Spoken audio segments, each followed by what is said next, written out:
The most twisted case you've ever heard. Little documentary joint, man. I'm uploading 2 videos today. I was supposed to upload yesterday, but I fell asleep last night waiting for the video that I uploaded this morning to go up. Had the thumbnail ready. Nigga overslept work. Let's just get into this, man. Let's just get into this. Hey, drop a comment for the one time, man. I see y'all looking, but y'all ain't saying nothing. Y'all watching.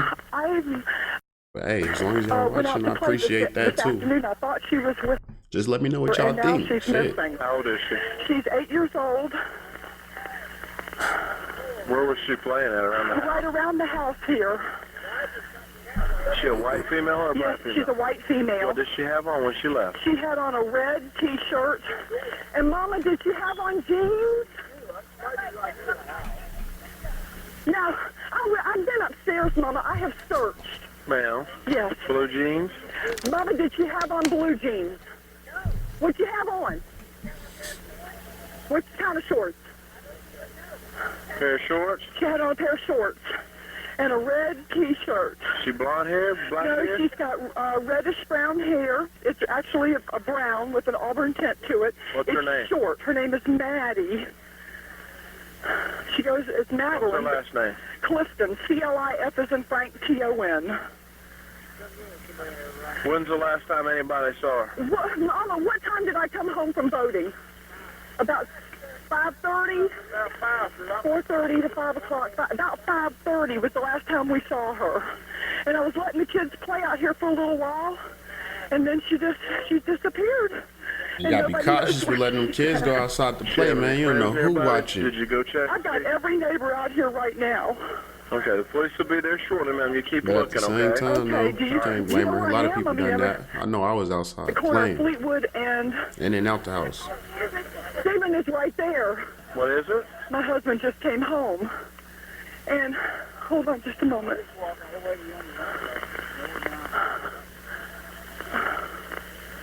Honey, Maddie is gone. No. Okay, my husband just pulled up, but she's not with him, of course. Okay, the police are going to be there shortly, ma'am, okay? Thank you. Bye-bye. Bye. The frantic 911 call you just heard was made by Maddie Clifton's mother, Sheila, moments after she realized that her young daughter was missing. As the police arrived and the neighborhood gathered to search for her, no one could have possibly imagined the heartbreaking and horrifying end to this case. The following footage contains never-before-seen crime scene photos. The last person to see 8-year-old Maddie Clifton on November 3, 1998 in Jacksonville, Florida, was her friend and neighbor, Joshua Earl Patrick Phillips. Because 14-year-old Josh's house was right across the street, the two had become fast friends and often hung out together. On that day, Maddie had gone over to Josh's house to play baseball outside in his backyard. Later, Maddie headed home, but she never arrived. Around 5 p.m., her mother made the disturbing 911 call you heard when she realized baseball outside in his backyard. Later, Maddie headed home, but she never arrived. Around 5 p.m., her mother made the disturbing 911 call you heard when she realized that no one could find Maddie. She was last seen wearing a red YMCA basketball shirt with her name across the back in big letters. Immediately, hundreds of people got together and searched with her name across the back in big letters. Immediately, hundreds of people got together and searched for her, looking in the woods around her home and even in dumpsters. Early in the search, Josh asked Maddie's mother what was going on, and once he learned that no one could find Maddie, he eagerly joined the community to help search for his friend. Josh was distraught when he heard that Maddie had gone missing and did everything he could to help find her, putting up flyers with Maddie's information and helping to canvass the area where she vanished. Maddie's face, often a picture of her with a Kool-Aid-stained smile, was plastered onto billboards and t-shirts, and a $50,000 reward was offered in the hopes that someone, anyone, would recognize her and tell her anguished family what had happened to the bright and happy little girl. For almost a week, the community rallied together to search for missing Maddie. The first suspect was one of Maddie's neighbors, a man who had been accused of involvement in an assault case over 15 or 20 years earlier. However, the man had an alibi for when Maddie disappeared, and he was cleared of any suspicion. Soon, the FBI was involved when the local police struggled to find any more leads, but they too didn't find any new evidence. It was starting to look like Maddie had disappeared off the face of the earth. But everything changed 6 days after Maddie disappeared, when the most unsuspecting person was revealed to have the darkest secret. Missy Phillips, Josh's mother, noticed a strange wet spot on the floor of their house. From there, she started searching her son's room until her attention wet spot on the floor of their house. You noticed that 6 From there, days she started later? searching her son's room until her attention was brought to Josh's bed. She later said, "I didn't want to believe what I was seeing." Then, in shock, she left her house, looking around for a police officer. For a moment, she glanced over at the neighboring Clifton's house and thought to herself at that moment, they still were holding on to hope, but they would soon have their world crash down around them. The officer Missy found had been camped outside of the Clifton house during the search for Maddie. The officer followed Missy back inside, but entered Josh's room alone to see the horror that Missy had discovered. Sticking out from under Josh's mattress were Maddie's small feet. I have to warn you that the following details of what happened to little Maddie are especially disturbing. Those To warn must have you just that the popped following up. details of what happened to little Maddie They are just- especially. They just brought that back in there. I'm thinking like, whoa. I'm Sticking slow out from under sometimes, y'all. Josh's Y'all gotta bear mattress with me. were I'll be on some Maddie's slow small for feet. no reason. I have to warn you that the following details of what happened to little Maddie are especially disturbing, and not for the faint of heart. Josh had known where Maddie was all along.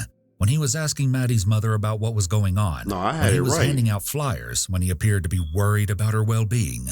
All that time, Josh had known that Maddie's body was hidden This under is the his friend. waterbed.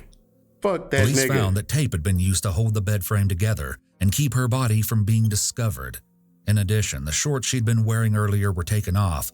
Investigators What found a the baseball bat hidden fuck? behind Josh's dresser, and they also found a knife stashed in the room. It was also noted that air fresheners were sitting on his nightstand, along with freshly burned incense and air freshener spray. Even more disturbing, a flyer about Maddie's disappearance had been placed next to the air fresheners. What this told the police was that there was a clear attempt to cover up the smell of Maddie's decomposing body. Possibly the most disturbing discovery was that as her body was removed from the bed, her hand was still clutching the bed frame, meaning that she had still been alive when she was shoved under there. Had she still been alive when everyone was out looking for her, or when Josh was in the street pretending that he didn't know what had happened to Maddie after she left his house? We The may ones never that be the close to you be the ones that do the most to you. know. It's But just what a is neighbor, though. clear is that if Josh had reported what happened, Maddie might have lived. An autopsy revealed that Maddie had been struck 3 times in the head, and it was believed that Josh's recovered baseball bat had been used as a weapon. Her throat had also been cut with a knife from Josh's room, and she was stabbed 7 to 9 times in the chest, though some Damn. sources put that number as high as 11 times. The autopsy also showed no evidence of an assault, despite her underwear being taken off. However, this This detail little would nigga. later come up as a key piece of evidence. Josh Phillips was arrested, and it was a shock to everyone. How old was he? Those who met Josh described him as a quiet but friendly kid, with nothing particularly remarkable about him. Yet within hours, he admitted to killing Maddie on the day she was reported missing. It was during this confession that Josh gave his account of what happened to Maddie. Remember, this is his side of the story. Josh was home alone when Maddie showed up and asked him to play, and he knew that he wasn't allowed to have friends over when his parents weren't there. The two had been playing baseball in his backyard when Maddie was accidentally hit in the eye by the ball. As she started bleeding, she also started to cry loudly. To calm Maddie down, he brought her into his house, but she kept screaming, which sent Josh into a panic.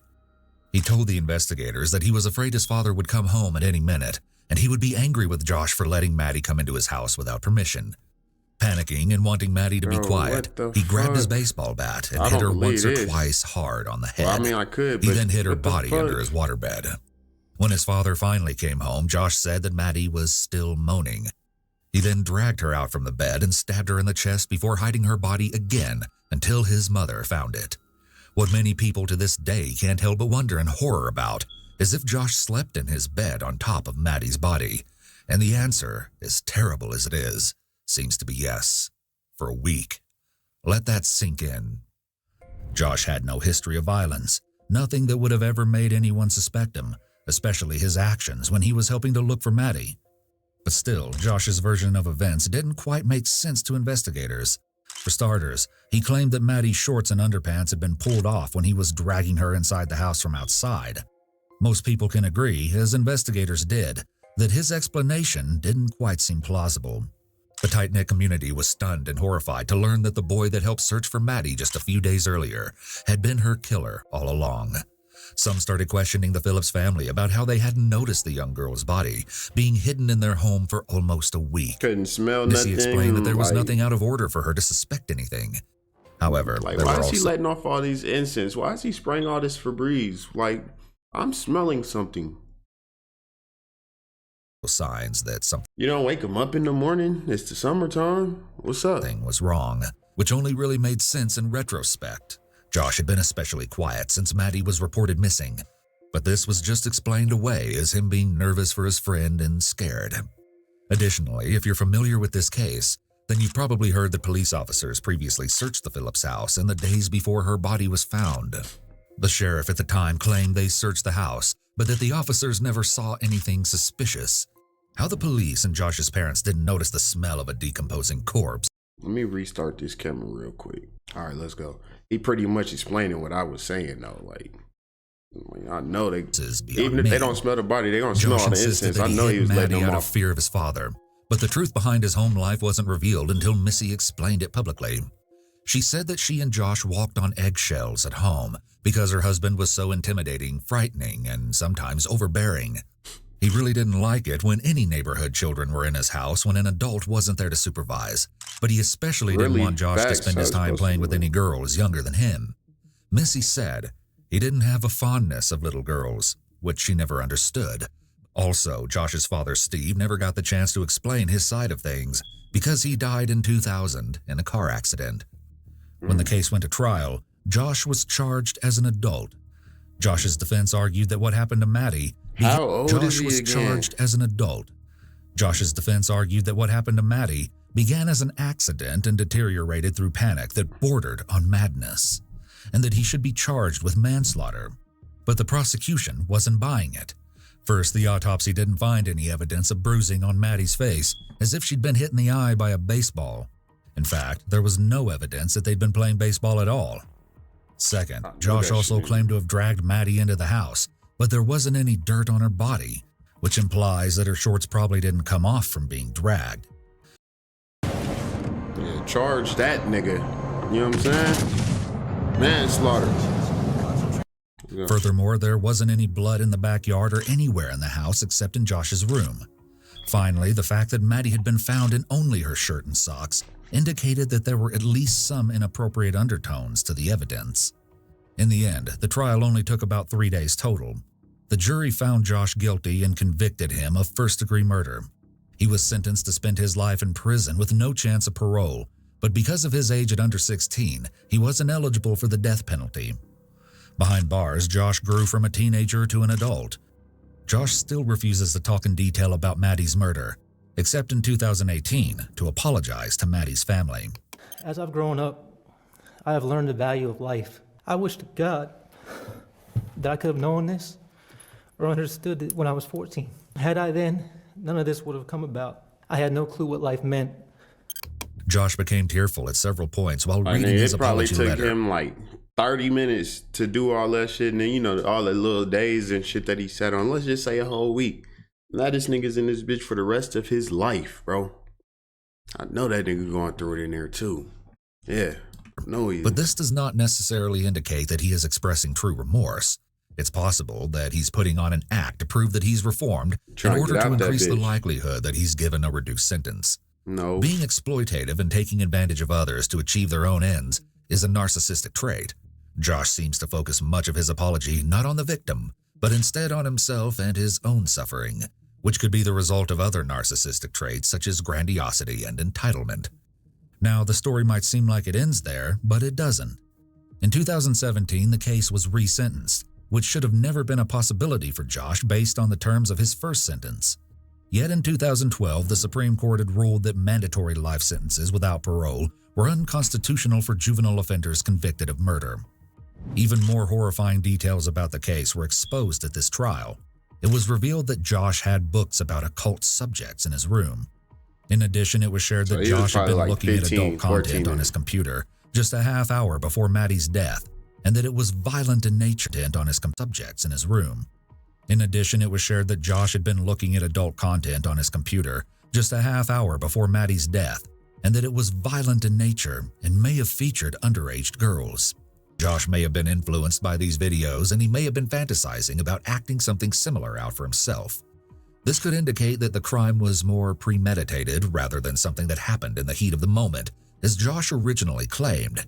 If this is true, he may not have chosen Maddie specifically, but instead he took the opportunity when he found himself alone and unsupervised with her. Maddie's mother spoke at the trial and asserted that Josh hadn't been after Maddie that day in 1998, but her other daughter Jessie, who was 11 at the time of her younger sister's death. You see, a photo of Jessie had been found in Maddie Josh's young as room, fuck. one that Josh must have stolen from the Clifton house at some point before Maddie's death, which furthered the idea that he'd been obsessed with the Cliftons' other daughter all along. Josh's sentence was upheld after the 4-day trial, and he remains in prison. Still, this saga of a case will continue sooner than you might think, as Josh will once again be eligible for resentencing in 2023 after spending about 25 years in prison. For now, at least, this case Keep doesn't that have a nigga in there, conclusion, too. and it won't for a long time.